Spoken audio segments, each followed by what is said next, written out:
മലപ്പുറം നഗരസഭ വികസന സെമിനാർ നടത്തി. കോട്ടപ്പടിയിൽ നടന്ന പരിപാടി പി ഉബൈദുള്ള MLA ഉദ്ഘാടനം ചെയ്തു. നഗരത്തിന്റെ സമ്പൂർണ്ണ വികസനമാണ് സെമിനാറിലൂടെ ഉണ്ടാകേണ്ടതെന്ന് MLA അഭിപ്രായപ്പെട്ടു. നഗരസഭാ അധ്യക്ഷ അഡ്വക്കേറ്റ് വി റിൻഷ അധ്യക്ഷത വഹിച്ചു. സ്ത്രീകളുടെ ഉന്നമനത്തിന് പ്രത്യേക പരിഗണന പുതിയ ഭരണസമിതിയുടെ ഭാഗത്തുനിന്ന് ഉണ്ടാകണമെന്ന് സെമിനാറിൽ അധ്യക്ഷ വിശദീകരിച്ചു. പരിപാടിയിൽ ഉപാധ്യക്ഷൻ ജിതേഷ് ജി അനിൽ, സ്ഥിരസമിതി അധ്യക്ഷന്മാരായ പരി അബ്ദുൽ ഹമീദ്, ഹാരിസ് ആമിയാൻ, മറിയുമ ഷെരീഫ്, പ്രതിപക്ഷ നേതാവ് MK അനിൽ തുടങ്ങിയവർ സംസാരിച്ചു. ഈ ചാനൽ ന്യൂസ് മലപ്പുറം. 15 വർഷങ്ങളായി ഈ തിളക്കം നമ്മെ ഭ്രമിപ്പിക്കുന്നു.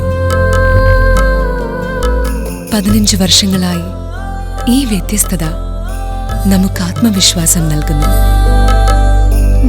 15 വർഷങ്ങളായി നമ്മുടെ ആഘോഷങ്ങളിൽ ഈ പാരമ്പര്യവും പങ്കാളികളാണ്. ഒരു ദേശത്തിന്റെ ആഭരണ സംസ്കാരം രൂപപ്പെടുത്തിയവർ. ഞങ്ങളെപ്പറ്റി നിങ്ങൾക്കല്ലേ കൂടുതൽ അറിയുന്നത്? പരിശുദ്ധിയുടെ സുവർണ പാരമ്പര്യം. Hayath golden diamonds, Valanchery.